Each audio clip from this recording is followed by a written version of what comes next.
good with the kerfuffle. How long does it typically take to get in for a band? Honestly, not that long. Typically 25-30 minutes. Right on. Yeah. That's not too bad. No, it's not. It's honestly, sometimes it gets brutal being a U.S. citizen coming out of Canada. Yeah. It's, honestly, yeah. They Trying to get back into your country, go figure. Weird. Yes. I don't know why.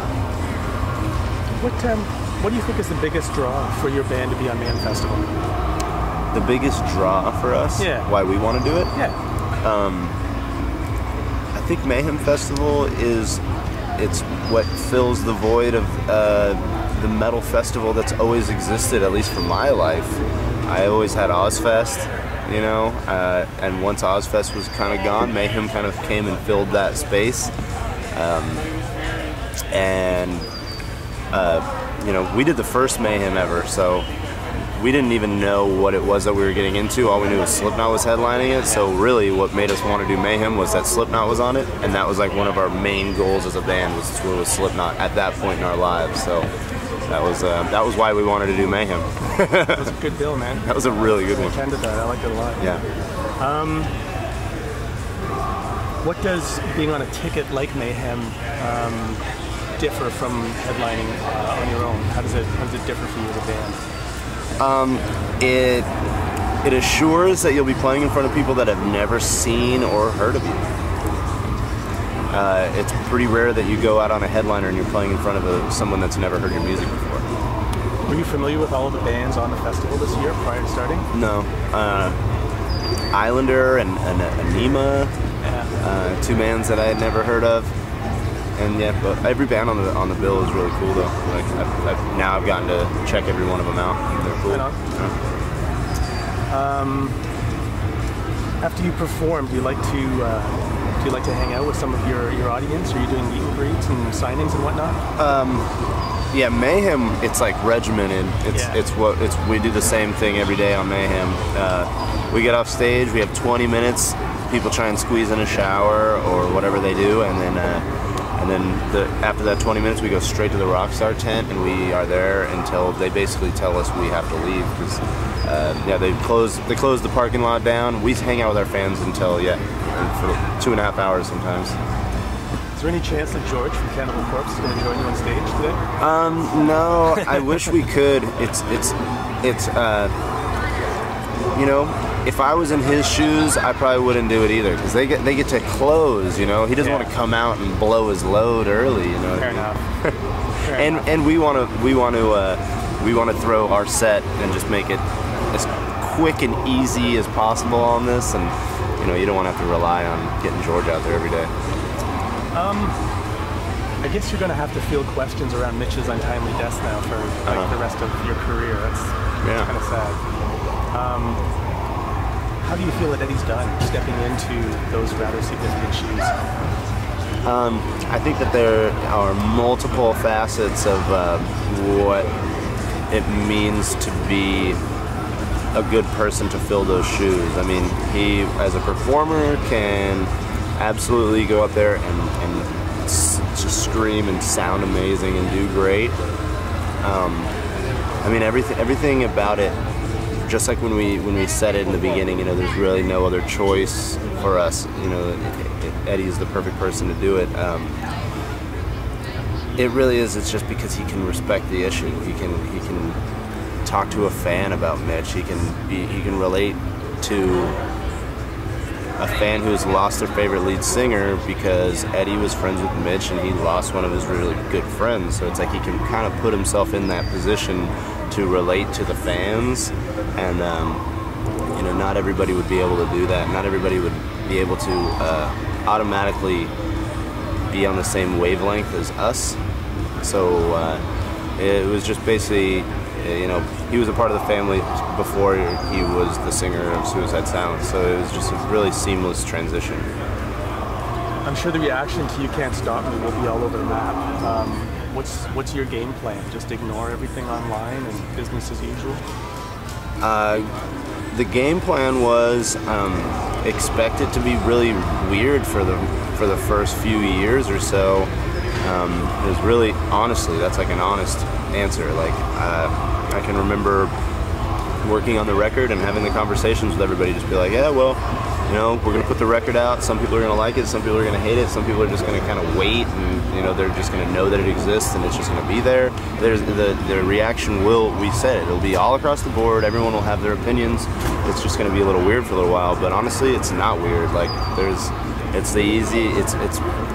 it's just been.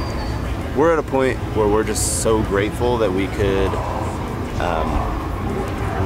Everything that we're doing right now is what we planned. Like we started out early last year. Like okay, if Eddie's down to do it, we'll record the record. We'll go do Soundwave because it's a big tour in Australia. We'll go do some Asian dates because that'll warm us up. We can go headline over there. Then we'll go to Europe. We'll play some more festivals, and then we'll go do Mayhem. And now here we are, and it's like nothing's weird. The shows are bigger. The fans are extremely accepting. The record just sold huge for basically all around the world. It's not weird at all. It's the craziest thing in the world, and it's weird that this is real life. Aside from the obvious answer, were you looking to try and do anything different on the new album? Yeah, I know that's the obvious answer. Yeah. Like that's anything new. If anything, no. We were looking to not do anything new at all. You know, we were trying to make it so that Suicide Silence would remain Suicide Silence, and people could listen to it with a new vocalist and still say, well, it fucking sounds like Suicide Sounds. So, yeah, I guess we were trying to change without changing. Right. Yeah. How was the writing and recording process, putting the album together? It was easy. It was really fun. I'm always answering this question very often. It's just, we had a couple of rough ideas on songs, and Eddie came down, you know, in September. We had a couple little things we could jam and show him and play, and automatically we started riffing off vocally, and then by the end of that week we had like 3 new songs. One of them was Sacred Words, the other one was Control with George, and the other one was Blue Haze, which ended up being a B-side. And then we had You Can't Stop Me, but we hadn't put the lyrics down yet. But we had all that done within a week. So we were just like, if we can do this in a week, well, let's just start fucking kicking ass and making this shit as badass as possible. What's included on the CD, DVD version of the album? In more particular, what's on the DVD that fans would be interested in? A lot of funny one-liners, probably, just seeing us being like really silly in the studio, and like whenever you get us, we all work together. We're all equally a part of the songwriting processes, and you know, maybe I might structure things more, but Garza might write more riffs. Alex, you know, might come up with more lyric ideas. Eddie will place all the vocals. Like, but we're all doing it, and it just puts us in a mood, dude. And when you catch us in it, it's like we're weird, and that's what's on that DVD. Did any of you guys go to the Alternative Press Awards in Cleveland? Yeah. Me and Eddie, we announced Asking Alexandria before they played. That's cool. Yeah, it was cool. It's a trippy thing to think about. How, I mean, I know it's kind of like a master plan, but like, you know, Mayhem and Warped Tour kind of meeting together, and like, you know,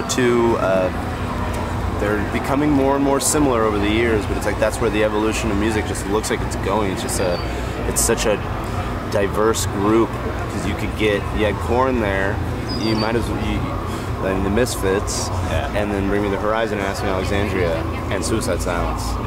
And it's like, oh, it's cool to see all those different kinds of musicians all in one place, and all the fans all know who everybody is. It's just it's a weird time for music, I feel like. Back in the 80s, crossover was a big thing, right? Punk and metal and thrash all kind of, you know, falling together, and these albums were coming out, and I kind of feel like that's happening again. There's just this weird kinetic energy of music going down. I think it's gotten like even more beyond crossover. It's I think, I don't know if it was Dave Grohl or Mark Hoppus, but I read in a like article interview thing where he was just saying, you know, the future of music, it's like it's going to be people that listen to Michael Jackson, and they listen to you know, Pearl Jam and Nirvana and Limp Bizkit and Korn and Cannibal Corpse and Slayer, and you know, it's like they've listened to everything, and now they're making this music, and it's like, and then you get like Falling in Reverse, you know what I mean? Yeah. or Pierce the Veil or something like that. It's not that it's not metal. It's just literally they listen to everything. I like that you re-recorded ending as the beginning for this album. That was a smart move, I think, given the circumstances. Yeah. Yeah, that song was always like a really heavy, fun song that we all as a band enjoyed playing, but we only played it for a short amount of time because we put the Cleansing out and we automatically started playing all the songs off that record, and that song kind of just got forgotten, and it could have been one of the songs that I feel like we could have played all through our career, like this is a really old song, but we never played it. And yeah, I'm glad we redid it too. I showed our old drummer, and he was just like, "Holy shit! You guys like destroyed this song, just made it intense." So it's cool. Oh man, I think we used you for long enough. I think. Hey, cool. Appreciate your time. Yeah, I'm looking thanks. forward to seeing you. Yeah, Cheers. Looking forward to playing. Thank you.